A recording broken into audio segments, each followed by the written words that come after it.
What's up, guys? Thank you for tuning in to the Liberty Revolt and Be the Change. My name is Bucky. I'm so glad to be here with you today. And I would like to talk about the problem with Joe Biden's vaccine mandate plan, why I think it's so bad, and try to leverage not just an argument and not just my personal feelings of why it's bad, but actually try to give you guys the strongest possible arguments against those who may be on your friends list, maybe in your circles, who are pushing for these vaccine mandates and supportive of them. So I'm going to try to arm you guys with the best information and the best arguments to defend yourself in this realm. And on a side note, I'd also like to talk about the problems inherent in government deficit spending and inflation. So I hope you guys enjoy the show. I'm going to be joined by my usual co-patriot, Cole Masters, and a huge shout out to Be the Change for allowing us to use their platform and be involved with them. We love Anthony. We love Casey. We love Suni so much. So I hope you guys hang around with us, and I hope you guys enjoy the show.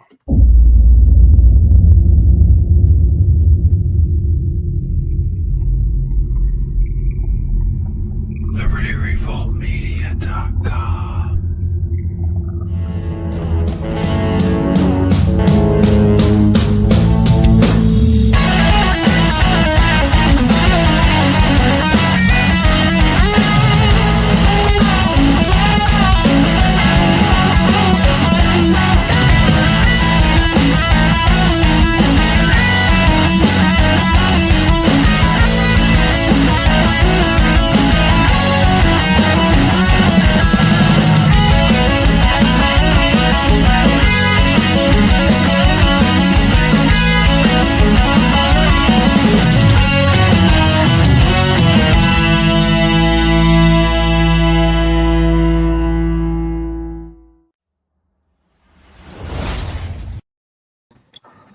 And we're live. Cole Masters, my brother. How you doing today?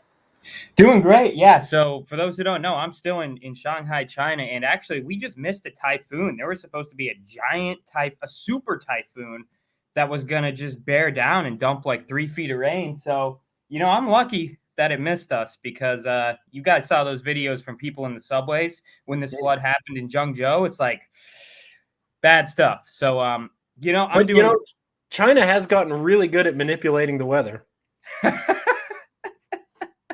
I recently read an article. They're talking about expanding their weather manipulation technologies to include an area that would be synonymous with the entire area of the country of India.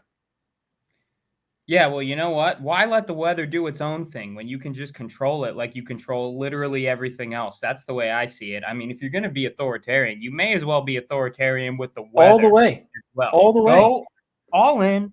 Don't half-ass it. Don't take that advice, Joe Biden, please, because what we're talking about today, the VMs, you said the words. I don't know if we're going to get strikes for that, but I mean, this shit is just, it's just crazy. And it's not crazy like in the conspirational way that people talk about these things usually. It's just actually crazy because it's going to try and take away your constitutional rights and engender systemic racism. Because remember, the people who are the least V'd in this country are communities of color. I mean, I don't understand why people don't get that. They don't look at the data and realize that, oh, wait a minute, the people who are being discriminated against are actually, right? I mean, as always in the Democratic argument, there are so many contradictions, so many logical fallacies, flip-flopping, and it happens on the right too, but we try to make it so it doesn't happen with us. And that's why we're here today with you guys, to really try and give you some arguments that you can use with your lefty friends. So I'm gonna go right off the bat and let you guys know that I do not believe that there is tracking technologies, nanobots, or even that there is serious medical side effects of getting the jab. But I do think there is one thing that people don't realize and is being kept from us. And I think that's the financial incentives. When I'm exploring any policy, I try to look at two things. What are the incentives, both politically and financially, and who's held accountable when those incentives are corrupted? And so I agree with Jeff. I will not be complying.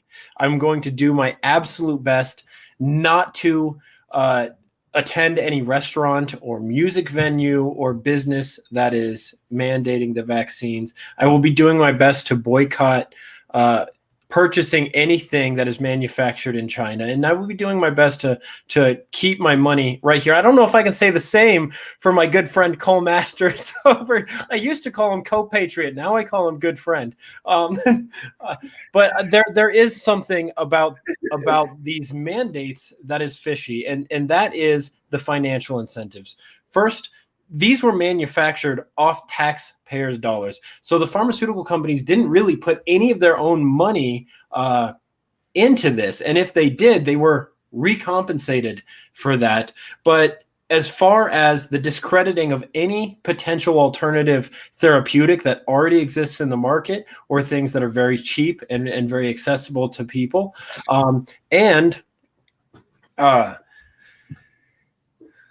let me share this. as far as, these mandates, I think it's all about the money. I think the pharmaceutical companies are putting a bill on the desk of the federal government for each and every one dose of this.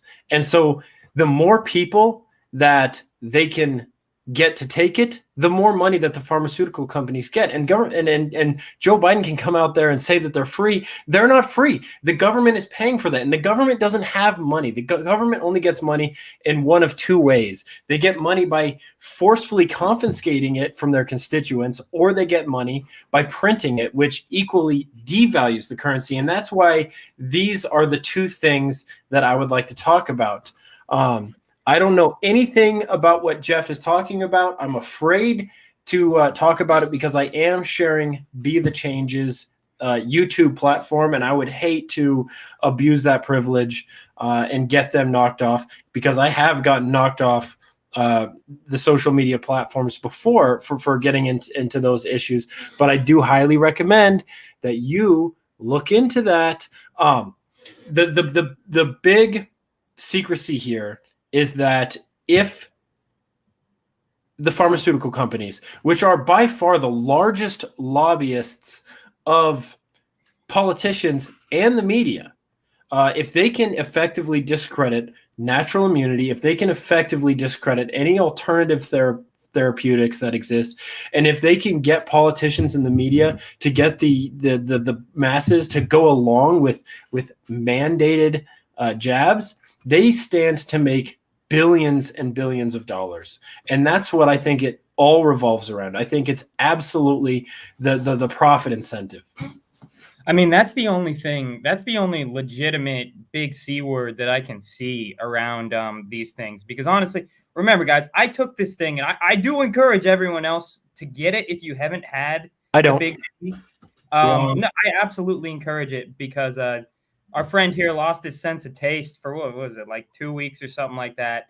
My immunity is substantially multiple times better than your immunity. Right, I never got it though. You already got it. I didn't have to. That's what I'm saying. Yeah, that's the point. I never had to get it. Only covers it.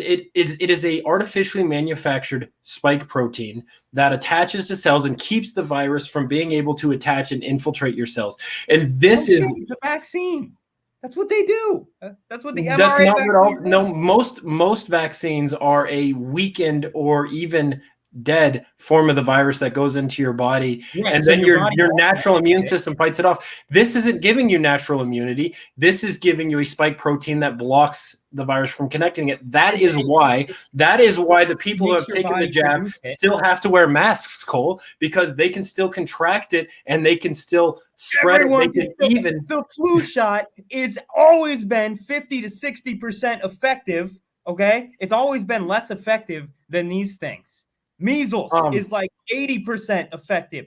The original strain, this was even more effective. I get it. I got a freaking cough for a few days. Oh my God, whatever. The point is, it doesn't kill you. And this is what I'm saying. This is what I'm saying. If mandates are bullshit, in my point of view, because if you want the thing, you can get it. If you want the jab, you can get it, and you're not going to die. You're not going to get severely ill. You have just as much of a chance of getting severely ill from freaking diphtheria or malaria or whatever BS you're going to find as you do with COVID after you get the thing, right? I highly suggest that everybody watching this after this live stream, and hopefully someone will search this video and they'll put it in the comment section for everybody. If you do put this in the comment section, this link, I will share that link and make sure it gets out on all the 5 different platforms that we're currently sharing the stream on.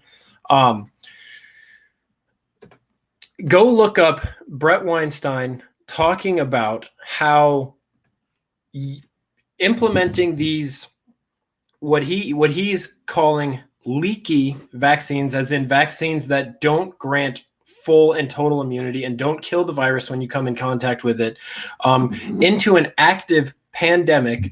People are encountering the antigen while their immunity is still being produced. Most vaccines, you get it and you are able to produce your immunity from the vaccine to it before you encounter it. That is not the case. We are vaccinating into an active pandemic, and a lot of people are getting this before they've had their second dose or their booster shot, or before they've fully developed immunity from the jab. And what it's creating is an evolutionary pressure for a gradient of variance. And I mean, we look at how many cases we have now and consider the fact that we have more cases now than we did months ago, even though we have vastly more people vaccinated, and almost half of the United States has already contracted this. I mean, that's the big thing that shocks me, especially with these mandates, is natural immunity is substantially more effective at not only keeping you safe, but also stopping you from expressing symptoms and spreading it to others. So, you know, the idea that we are putting these mandates in place to protect the people who are immunocompromised and ineligible for the jab, when people who have taken it can still contract it, express symptoms, and share it, seems to me to defeat the whole point in these mandates. In fact, the people who are immunocompromised and ineligible, excuse me, I'm drinking, ineligible for the jab are actually safer hanging around to people who have already had it and developed natural immunity. Yeah, and you know, I think I diverge from like everybody else, I think, on my views on this, because first off, I'm anti-mandate. Second off, I'm pro jab, anti-mandate, which is like a pretty, you know, position that everyone's going to sling shit at me for. But that's totally fair. That's totally fair. I think it's the fairest position. I think it's the absolute fairest position. And it seems like everything else in partisan politics these days, if you're not freaking digging your heels in to the party line, like, you know, someone's gonna chimpanzee crap into their hand and come after you one way or the other, which I think, if you're in Congress, if you're walking down the street, and I talk to people all the time. I have great friends who are on the left, who are even like super progressive. In fact, I just got some part-time sales work for the Johnstown Breeze, which is a lefty newspaper in my area. They're going to let me make commissions off finding them advertisers, and even write op-eds from my own perspective as part of the deal. I have no problem with people who think differently. I think it's important that we have people who think differently. That's the whole point in free speech. That's the whole point in democracy, is that we can actually combine all our perspectives to hopefully get a fuller glimpse of reality. But these mandates are authoritarian, and they're ineffective. And I think it is not meant to protect people. It is meant to punish dissidents, people who are dissidents to those in power. Yeah, and I mean, the thing is, we already had... And to make money for Big Pharma. Excuse me. Remember that Pfizer Biotech paid the largest corporate fine in U.S. history. I do want to put that out there. And, you know, I took that one. That's the one I got. But regardless, I mean, I don't trust this company to have mine or anybody's best interests in mind. with this going forward, because like I said, they already paid the largest corporate fine ever paid out to anybody in the history of U.S. corporatocracy. And I mean, that's saying a lot. Or maybe it's not, because we tend not to find giant companies and instead fill their holes in the ship with money like we saw in 2008. Maybe it's not a surprise. The real conspiracy is that big pharma and the government care about people more than they care about profits, right? I mean, give me a break. That big business, which spends billions on lobbying the channels of information distribution and commandeering the gun of government to eliminate their competition and protect their profits with propaganda and weaponized regulations and mandates, that these same people are the ones that we should be fully trusting. Give me a break. If this were about health, they would be acknowledging natural immunity, which is far more effective than the jab. I will say again, if this were about health, there would not be a multi-billion-dollar campaign to discredit any existing alternative therapeutics. If this were about health, they would be promoting cardiovascular exercise, vitamin D, zinc. If this were about health, marijuana would be federally legal and politicians would be addressing the opiate crisis. It's not about health. They don't care about you at all. No, not even a little bit. And on either side of the fence, it's not like some people seem to think that benevolent business interests in the favor of capitalism will be better than malevolent government forces. And let me tell you guys, they're both malevolent and they're both out to get you, and they both want to extract as much value as possible from you, either in the form of profits or labor or information or disinformation. That's what these people want to do, is use you like a cog to increase their own personal wealth, whether they're in government, whether they're in business, whatever. So, you have to be distrustful of everyone, of all institutions, of all motives, and you have to see, this is why democracy is so important, and especially somewhere like Switzerland, where we see direct democracies and democracies that function with even more input from the people. These are the only things that are going to protect you from both big business and big government, is true democracy, because you're writing the script, you're writing the rules, right? And personal responsibility, taking personal responsibility for your health. When have you heard any of our scientific experts say, go outside, get some sunshine, go for a jog in the mountains, work your heart, work your lungs, eat healthy, be a healthy person? No, that doesn't make them money. The big pharma doesn't make money off of you being healthy. They make money off of you being sick and them having something to sell you. Yeah, right. Absolutely. And just, you never see any push, and you don't see any pushback against obesity in the US, which is a huge problem. And I mean huge. It's a huge problem, quite literally. As far as health concerns, if we really wanted to wage a war on things that kill people every single year, or things that cause the most problems in society health-wise, then we would have already waged a war on sugar, obesity, soda, lack of exercise, lack of sleep, all these things that generally drive the ability to get sick and to be unhealthy in the first place. But they don't do that. Cool. Because you really need to address Jeff. You have to address Jeff, because he is one of our most important and loyal listeners, and he's been trying to get your attention for like 5 minutes. I can't really see the screen. Okay, I got these new blue light filter glasses. So I'm going to put his comments up in chronological order. Okay, do it. I'm having to check them out. What's the point in being pro jab? I would really like to know. Good friend Cole Masters. Why should a healthy person take the jab? So it looks like, once again, that once you get the thing, whether you get it or not, after you've taken the thing or not, you are far less likely to experience severe symptoms, which hit people pretty randomly at all ages, right? I know personally people who have gotten it and who have lost 20 to 30 pounds of muscle mass, who have continuing cardiovascular and lung respiratory problems, and people who have permanent brain fog. That's 20% of people who get it, who are like walking through life in a daze. And it seems that with the research that we have so far, this thing long COVID, which is the brain fog and the respiratory issues and the muscle mass loss and all these things, can be ameliorated by getting the thing. So even if you get Cole, if that were true, yeah. I would personally know.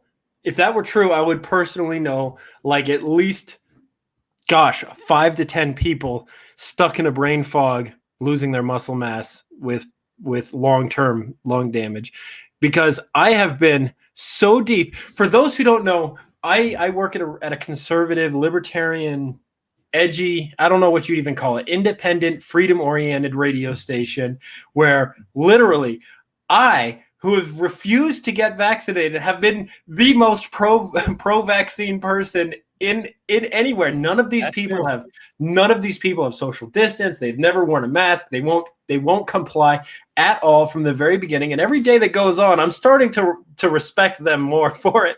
But Jason's parents, aren't they screwed up? But yeah, no, seriously, I have been surrounded by people who have gotten sick. I'm shocked it took me this long to get sick. I was literally not only surrounded by people who were taking no safety precautions at all.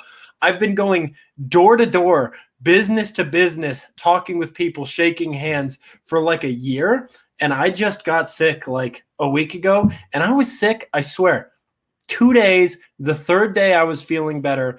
By the fourth and fifth day, I felt fine, other than feeling like I had some residual congestion in my lungs. And I swear that congestion lasted probably a week and a half until I decided that I was going to start nonstop eating these super spicy chili peppers, eating beets, blueberries, prune juice, and doing cardiovascular exercise. And I swear, after like 3 cardiovascular training sessions and 5 days of eating foods that cleanse your lungs and open up the capillaries in your lungs, and drinking a gallon of water a day so that I could be well hydrated and my blood could be flowing constantly through my system, I feel fine. I feel totally great. I don't know anyone who has suffered from long-term brain fog. I don't know anyone who's lost significant muscle mass. It hit my dad pretty hard. But other than that, parents pretty hard as well, and they're also not recovered, according to you. Bernice is back. I don't know about Elmer, but I'm also not. I guess I get. You're right, Cole. I don't know them well enough to say that they haven't had long-term side effects from it. The thing is, it's anecdotal at this point, man. I understand you're fine, but I don't think it's some giant freaking news media big C word to make this stuff up and be like, oh well, we're just gonna put this on there to make it to make everybody scared. Like, I don't think Reuters has any stake. They're the ones who do the most stories about long COVID. I'm not sure they have a big stake in the game of making people afraid that this. I'll tell you what the stake is. I'll tell you exactly what the stake is, Cole. Because the distributors of information are the best friends of those institutions and entities of economic and political power. And that's why I have high skepticism for the PolitiFact fact checkers and all these other fact checkers on Facebook, and why I have such skepticism for anything a politician says or a media pundit says if they're larger than Be the Change, right? But here's the thing. Is this who I think it is? Welcome to the party. I sure wish I could send you the StreamYard link, my man. Oh, actually, no, I don't, because we are on Be the Changes. We are on Be the Changes YouTube, and if we brought on Jason Walker, we would immediately be deplatformed. Formerly known as the Blue. Oh God. Okay, here's the thing. This is the man right here, by the way, ladies and gentlemen. If you want to hear some wild stuff about central banking, this is the guy. And I hope we have him on soon, because he'll throw the book at you if you want to know about the Federal Reserve and how the financial elites in this country buy off both parties and the media. Yeah, absolutely. It I am could going be to a finish ghost this. account. It could be a ghost account. I am going to finish this though.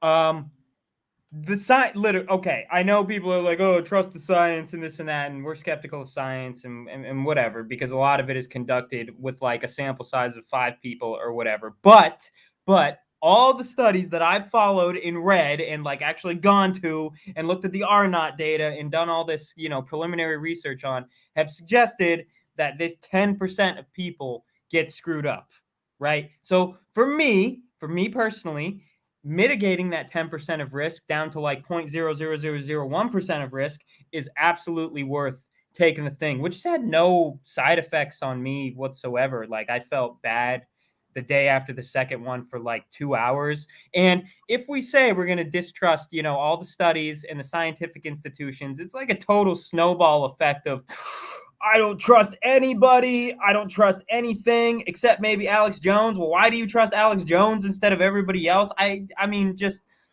you have to draw a line of I mean, where you well, let's get be your fair. Let's be information. fair. The Let's be my fair. Alex Jones was right jar is filling up fast, sir. Well, this is what I'm saying. People get paranoid to the point with these big C theories that like they only trust like 3 people that they listen to on the radio, and that just I don't get it. Yeah, we do. Yes, a year, absolutely. I don't want to be sick like that for a year. I don't want brain fog for a year. I don't want this muscle mass gone. Like, dude, I worked hard for this. I worked hard. I'm a skinny freaking guy. If I get COVID and lose 10% of my muscle mass, I'm dead, dude. I'm dead. Yeah, it's true. If Cole loses 10% of his muscle mass, he's in a wheelchair. Like, I get this been wheezing around.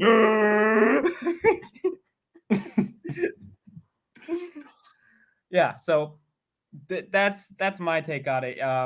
Because I don't want people to think that necessarily I'm an anti-veer and anti-vaginal.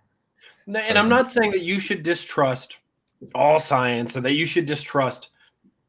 Well, yeah, actually, I am. In fact, I think science is founded. No, science, it literally revolves around having a certain level of skepticism, right? That's what science is. Science is doing research to discover what you don't already know and unlearn things you thought you knew but turned out to be BS, like the round Earth. Just saying.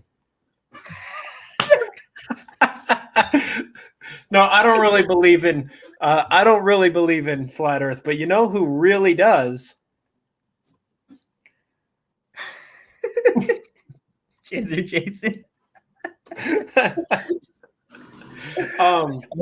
He's got some strong points. He's got some strong points. I think we should have Jason on to do a flat Earth show too. Oh, I would love. I want that.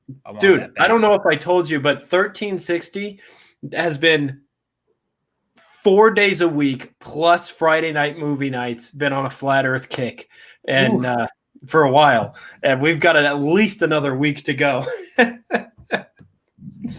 I mean, I'm open to debate the round Earth anytime with anybody. I remember we went through a whole unit in my astronomy class about how to debate flat earthers. Like, I don't know why my teacher was so pissed off about people who thought the earth was flat, but she was like vehemently angry for a week and was like, if you hear this shit, you're going to get on and you're going to tell these people that this and this and this and this. And that stuck with me. So I'm ready. Let's do it. Okay, but before we move on, I just want to try to really effectively address my goal for this live stream, and that was to tell people why I am so viciously against this federal vaccine mandate proposal.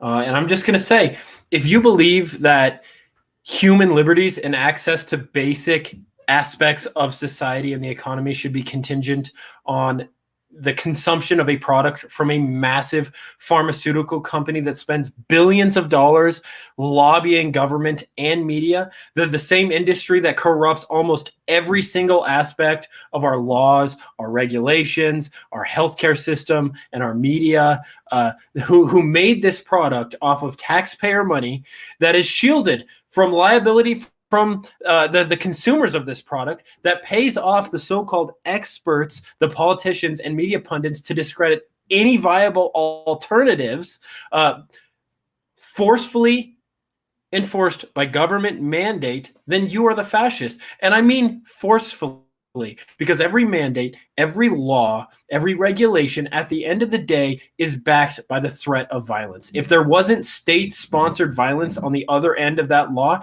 it wouldn't be a law.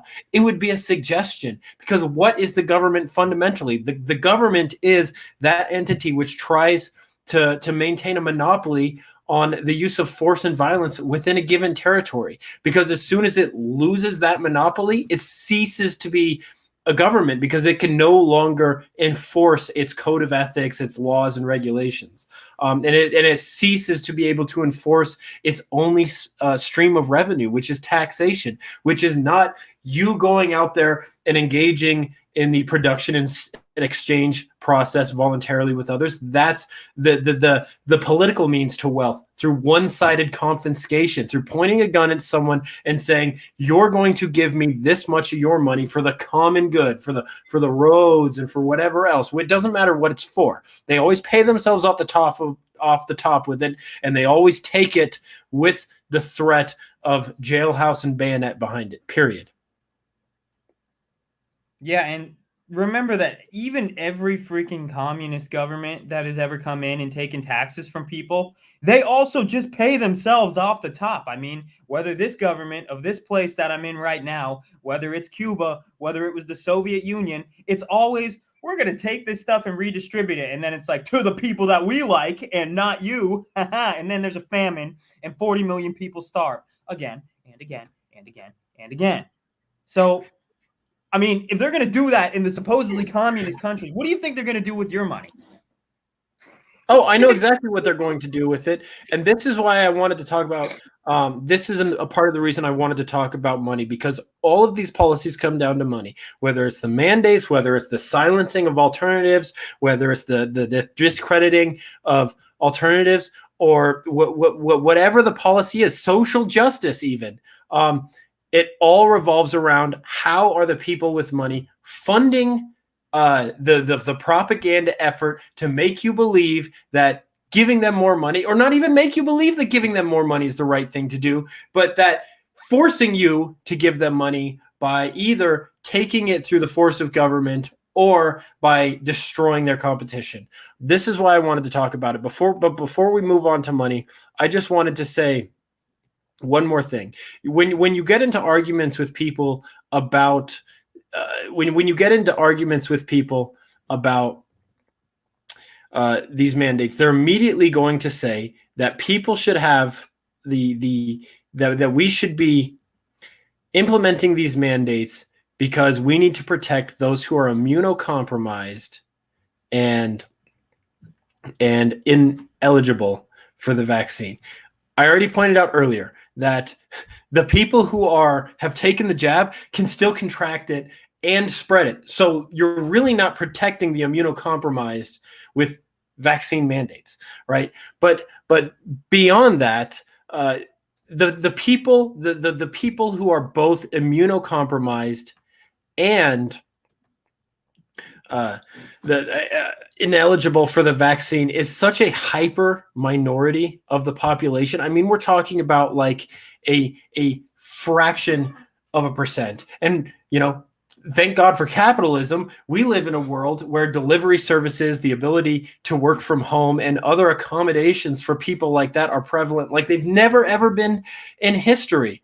But that hyper minority of people that we're talking about don't get to impose their personal restrictions on the broader society, especially when it comes to injecting substances into your body by the force of government, substances that have never been long-term tested, and substances that were manufactured by companies that are shielded from any kind of liability whatsoever. It's their responsibility to take the precautions that they deem fit, and it is authoritarian and a violation of the non-aggression principle to force vaccination upon people who are not at substantial risk and who would rather achieve natural immunity. And some people will say that it's unconstitutional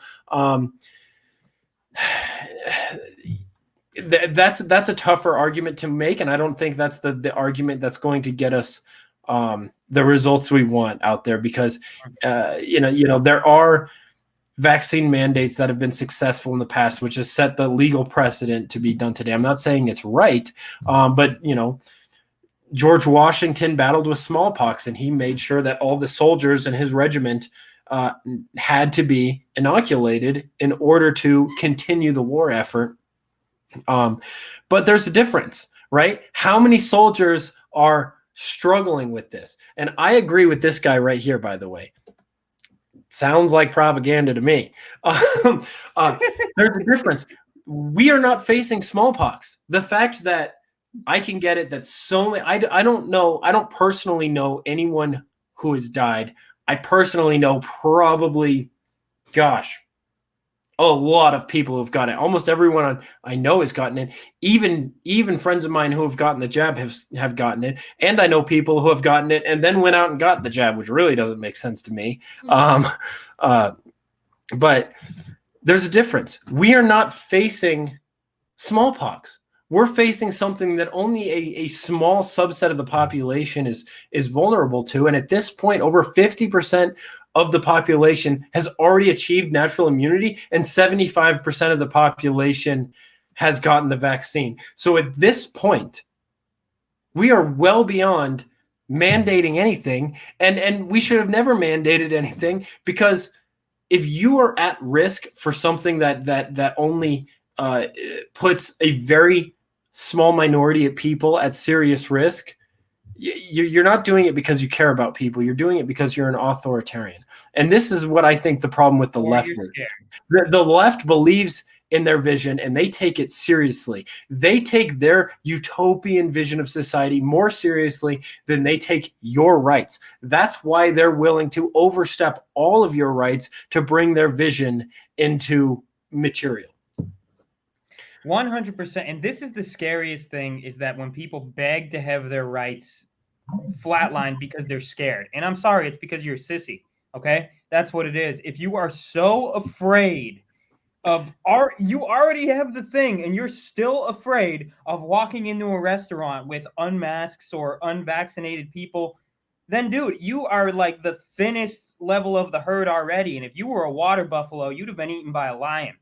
Like, sorry, the natural world would have taken care of you already in this case. If you are this scared of conducting your existence after you have the full choice to get the thing, that's a personal problem. It's just like people who say, "Oh, we need to clamp down on free speech to stop the spread of misinformation." It's like, you guys will give away the most fundamental right, which pretty much holds up all the other ones in concert with the Second Amendment, because you're afraid of someone reading something, because you're afraid that maybe they'll read it and decide not to get this.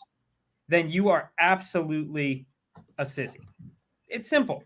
I mean, really, these are the kind of people who never go out of their houses anyway because they're afraid they're going to get hit by lightning. Like, I'm sorry, guys, you need to sack up a little bit and quit being so worried about every little thing that's going to happen, especially when you can take the thing and make it so you're not going to get that sick. Like, we've all gotten sick before. Your symptoms are going to be mild. Big freaking deal. Right. If you're like me, sick for like 2 or 3 days, and then, like, I swear, 5 days in, I was waking in with a boner. I was waking up in the morning with a boner. Okay. You can't be that sick and be waking up ready to go. Right. So, I want to address Shannon real quick. For those who are watching on our other platforms, 1360 KHNC on Facebook and Be the Change on Facebook and YouTube, please consider going to facebook.com/Liberty Revolt Media, giving us a like and a follow. We really would appreciate it. We're trying very hard to grow this. And this is part of the reason we're becoming so much more involved with Be the Change, and why they're letting us utilize their platform is because we've built a great relationship with them over the last year. And they feel comfortable letting us use their platform. But we don't want to use this as a long-term thing. We want to be Liberty Revolt. So if you're on Be the Change or 1360, consider going to youtube.com/libertyrevolt, facebook.com/libertyrevoltmedia, giving us a like and follow, and doing what Shannon did and sending us the videos that you think are worth watching, because we genuinely will not only watch them, but help spread the information that we mine out of them to you, our social media audience, and to our audience on the radio at 1360. Eric Peterson. Man, this guy always hangs around with us. I don't know why. What a weirdo, dude, creeping on us all the time. Eric is one of the people that really stalks the shit out of us. He gets me going because I feel like him and we have some points of contention, Eric and I, but he's a very smart guy who makes his own, who has his own ideas, right? I mean, yeah, Eric, that's one way to put it.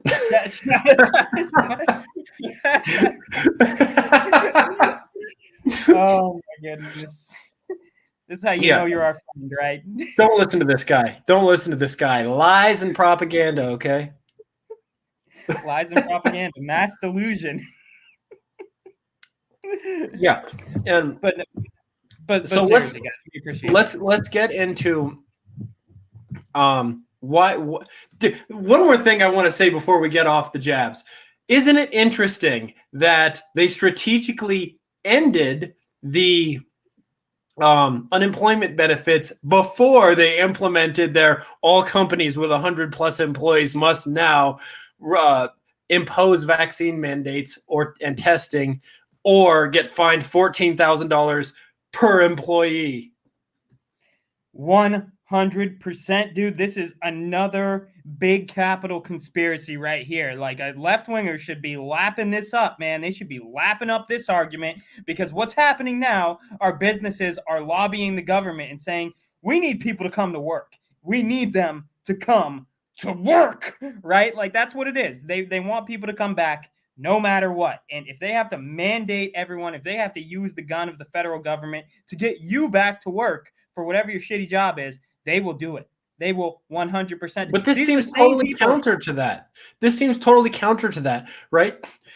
What they're saying is, although half the population has achieved natural immunity, which is stronger and more effective than the so-called immunity that you get from the jab, and even though 70-something% of the population has taken the jab, we're going to put a mandate on those few. We don't care what your situation. It's interesting that the healthcare workers who didn't take the vaccine were the heroes last year in the real thick of it, and are now being laid off in mass.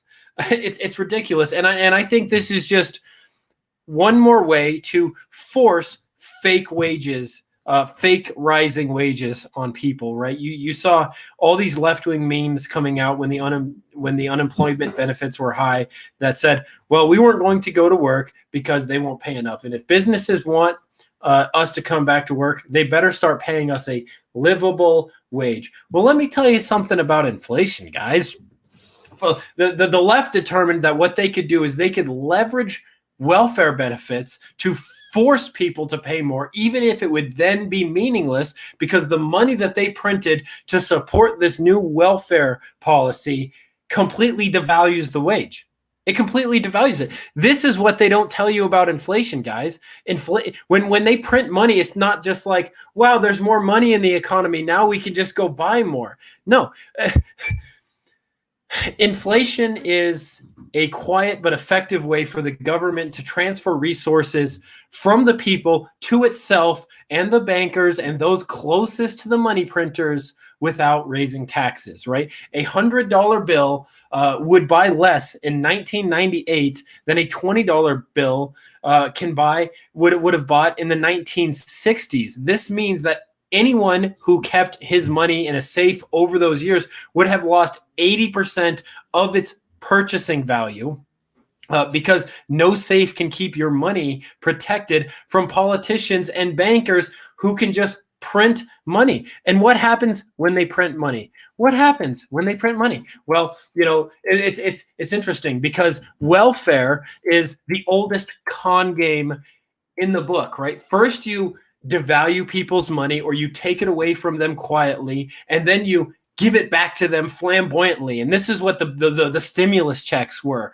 right? The Washington Post literally ran a headline where they said Biden stimulus showers money on Americans, sharply cutting poverty in defining move of presidency. Well, guess what? If you just print a bunch of money into existence and devalue the currency, and then people have a bunch of worthless money in their hands, but you don't raise the dollar amount that constitutes poverty, that's just playing a trick on you. What they're doing is they're playing a game where they've determined that that poverty means this much, and then they print a bunch of money, so your money is valueless, but you have this much money, and then they say, voila, you're above the poverty line.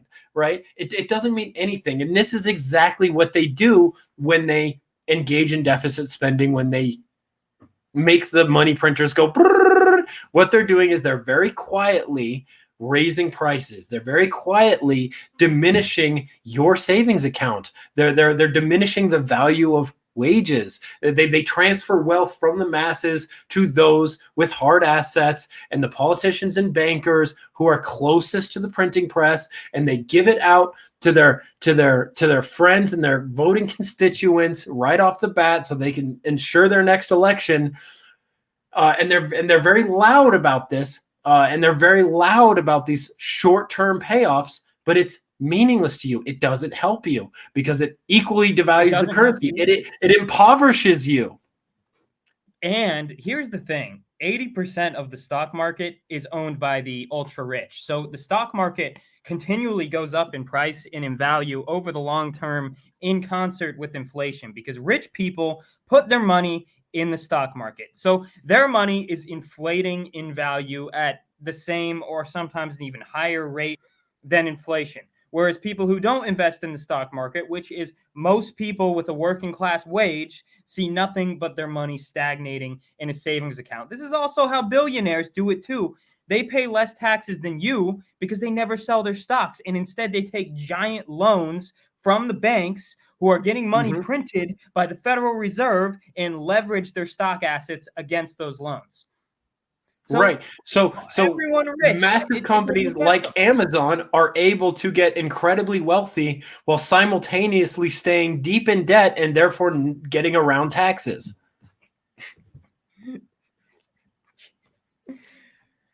Yep.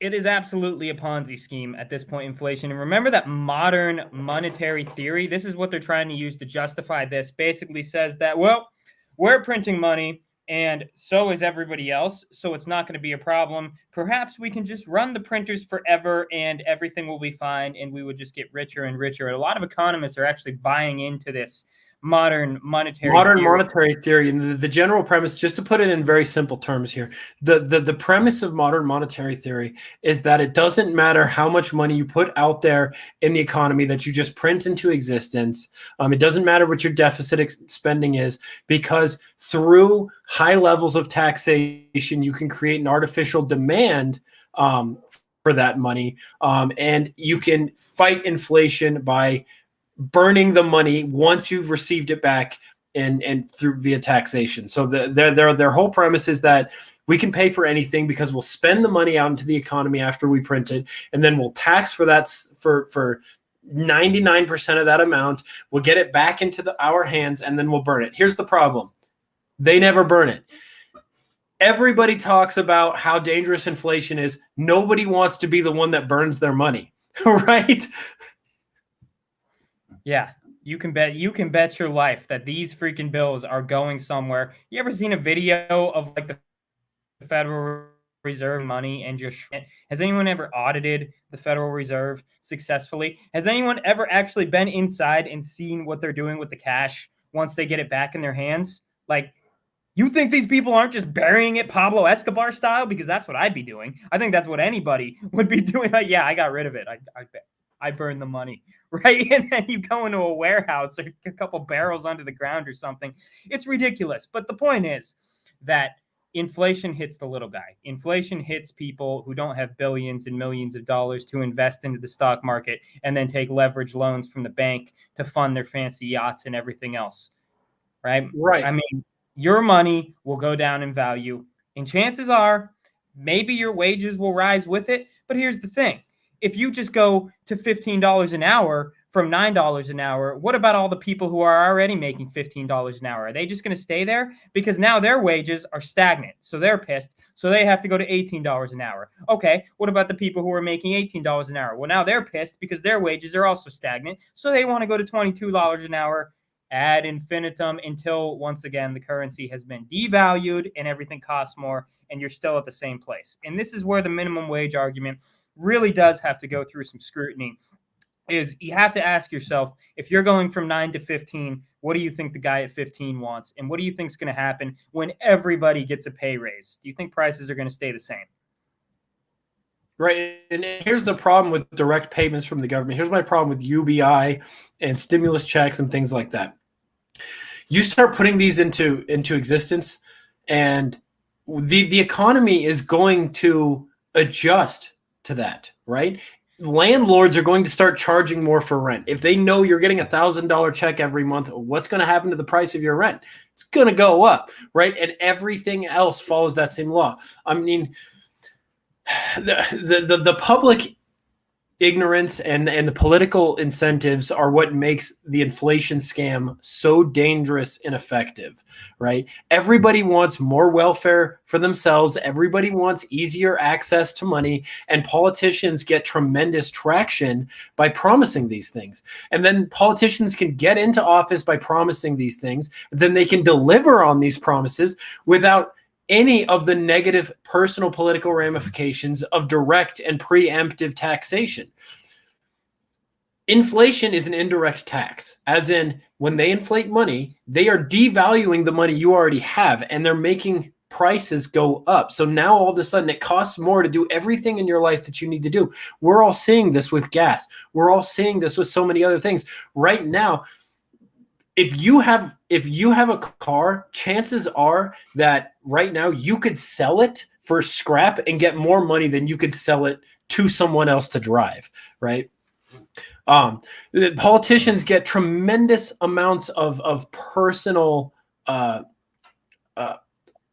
traction by being able to make you promises and then just print money into existence to pay this, to pay for these promises without taxing you. Because if they had to tax you, these policies would be very, very unpopular.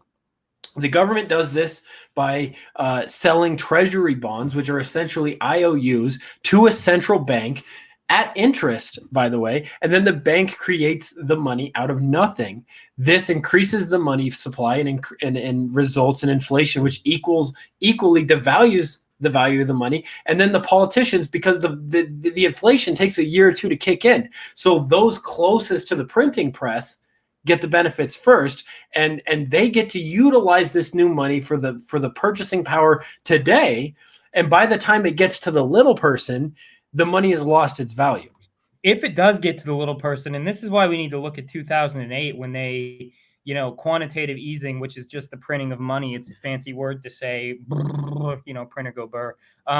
What happened was the Federal Reserve printed a bunch of money. They gave it to their constituent branches, and then the branches gave it to other constituent banks that were supposed to give people loans. Well, what happens after a giant housing bubble collapse when wages are stagnant and the economy is bad and people are going to banks for loans?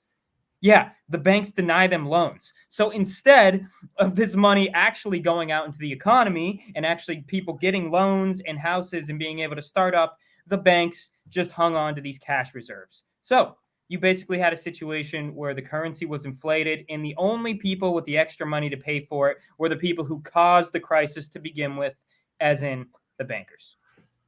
Right. And Dodd-Frank, when the big crash in 2008, Dodd-Frank didn't break up too big to fail. Instead, what they did is they put it in the legislation. Guys, you can go look at it. When you deposit your money into the bank, you are an insecured lender or creditor to the bank. As soon as you put your money in the bank owns the money. So that means the bank, which by the way can gamble with your money and engage in the black magic of fractional reserve banking, in which they can lend out far more money than actually exists. 90%. When the bank crashes, you either don't get paid at all or you get paid absolutely last. And people think, well, I have FDIC insurance, which means that my bank deposits are insured. No, you don't, because you know how they insure that? By just printing money, which equally devalues it, right? Like, it's completely worthless. The FDIC can't insure your money at all, right? You can't insure someone's money by inflating the currency. It's impossible. Why do you think that people, they're so more than happy to give out student loans of up to $50,000 at a time, but you can't get a mortgage? Because the government guarantees that if you don't pay your student loans, they will pay your student loans for you by taxing you. And so what, again, I come back to incentives and accountability, right? When the government is guaranteeing these federal loans, what incentives do the bank have to make sure that the person who is applying for the loan has a job on the other end of that? They don't have any incentive. They have no risk in lending you this money. No risk at all. Because if you go under, not their problem, the government gives them money. And what is the incentives of the university? Do they have to make sure that they're providing you with a quality education with a job on the other side of it? No, the incentives of the bank and the university is to get as many people through the door as quickly as possible at the highest possible price, with no regard whatsoever to the success of the person that took out the loan at all. And here's, it's just so frustrating, right? Because student loan debt is actually a problem, and we actually do need to invest in the education of our young generation. And we need to find a way to address this, but the universities don't care. The banks don't care, because the government federally guarantees the loan. And I want to talk about Jeff's comment. Yes, we have to get back to a real currency. Guys, I want to ask you a question.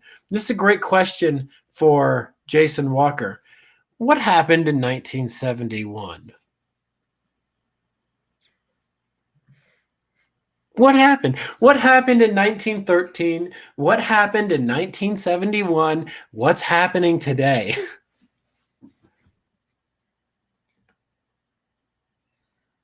The Keystone Pipeline. Yep.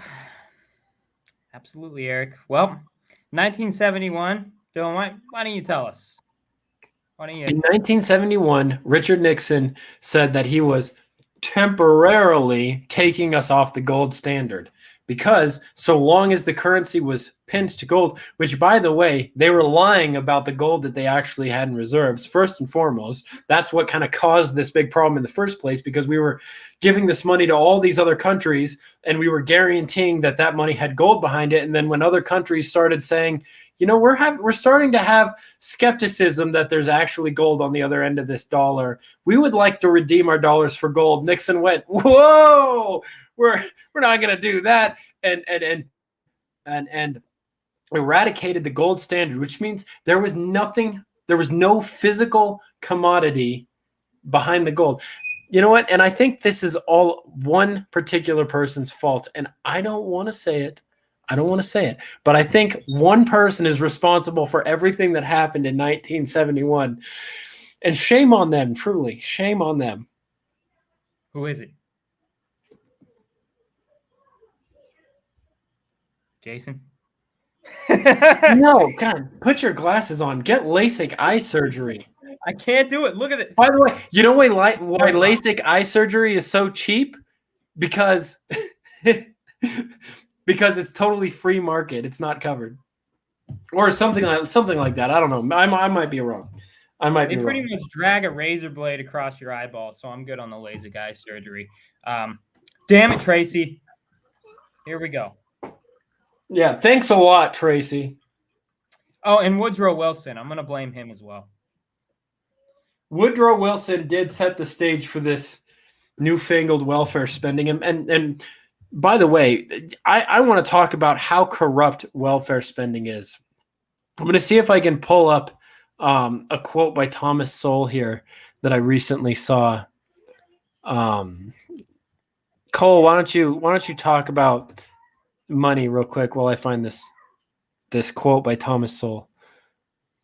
Yeah, well, it's really weird. Even though the thing is, we pulled the money from the gold standard, but these days, in particular in the last 3 years, and particularly in the last year, central banks like the Bank of London and the EU depository banks have been buying gold en masse. I mean, they own pretty much, I think, the central banks 70 to 80% of the world's gold reserves at this point. So even now, if we went back to a gold standard, we would still be beholden to the central banks who own most of the gold because there was less of a floating demand for gold. You know, when we pulled the standard from gold, people didn't want it as badly, or at least they wanted US dollars more. So if they were going to say, I'm going to get something back by gold or I'm going to get US dollars, they would choose USD, right? So it gave these bankers the opportunity to buy up all the gold and to a lesser extent silver. So now, even if we went back, are you kidding me? They physically confiscated the gold under Roosevelt. Oh, under Roosevelt, you weren't allowed to own gold. You literally had to roll in. Think about that. If the government just said you're not allowed to own money anymore, bring it to your nearest money depository station, or we're going to come to your house and arrest you. That's basically what they did because gold was more important than money back then. Gold was money. Gold was the benchmark for money. So for them to come, and in many ways, it still is. I mean, if you want to protect your money from inflation, invest in gold. And may I make a suggestion real quick for our mass of viewers out there today? I want to make a couple plugs. Number one, Patriot Trading Group, allamericangold.com. Protect your savings, protect the value of your money by investing in gold. A gold coin will buy you what it can today. It will buy the same thing in 2030. It will buy the same thing in 2040. Buy gold because it really will protect your money from inflation. allamericangold.com. By the way, guys, I want to give a huge shout out to Vincent Rivera at Serenity Painting here in Colorado. If you're watching in Colorado, Vincent Rivera is my most recent advertiser at the radio station. He's a great guy. He believes in integrity. If you're looking to get your house painted, which protects your house from the elements and in a way protects your most valuable asset from the elements, because what happens when it rains? What happens when it hails? What happens when the sun beats down on the siding of your house? It destroys it. Paint protects your house from the elements. It really is a shield in between your home and the elements that destroy it. So if you want to protect your home, which actually goes up in value year after year, get your house painted. Vincent Rivera, Serenity Painting. You can find it on Facebook, facebook.com/Serenity Painting. Thanks. Thank you, guys. You know, I actually got to get out of here. I just started my job yesterday, and I'm going to be heading that direction, guys. So I'm actually working again. I have a real job. Dylan's been on me for, I think, a year and a half for being a lazy bastard. So it's been great being here with y'all, and hopefully I'll have some new China videos out soon for you guys. It's really interesting, some of the stuff that happens around here. This is a country that people don't understand one tiny bit, and I'm going to show you why in video form, because even I still don't understand it. It's all the craziness. You guys are in for some good stuff. That is, if I don't get disappeared in the meantime. So, Dylan, I don't know if you're going to stay on, but thank you guys. Yep, I will. I'll have fun. Like I said, we got missed by the typhoon, but we'll see what happens. Maybe they're lying about that too, and I'll go outside and get swept away. So hopefully you guys will see me soon. All right. Bye, Cole. All right, guys. Thanks for hanging out. If you have any, I did see that, actually. I did see that. Their largest real estate company has been receiving investments from tens of thousands of people, and they're they're not going to be able to pay back their people. And this might actually be the thing that bursts their real estate bubble, which, by the way, is the most hyperinflated real estate market anywhere in the world. China's economy is built on pillars of sand, and it could go down. Brent, yes, Cole is in China. Cole and I have both lived in China. We're both married to Chinese women, and we've spent ample time out there studying Chinese culture, studying Chinese history, studying Chinese politics, and studying the Chinese economy, and studying their intentions for everything they're trying to do. We're not doing a Chinese episode today, but we will absolutely do more episodes on China in the future. So guys, hang around for that. I thank you so much for hanging out with me. If you want to do me a tremendous favor, go to Liberty Revolt Media on Facebook, facebook.com/Liberty Revolt Media. Unlike, unfollow, unsubscribe, don't hit the bell, don't get the notifications, don't leave a comment. Please instead go dox us on Antifa blog forums. It really does help our competitors. And we hope you guys have the most wonderful night. Cheers.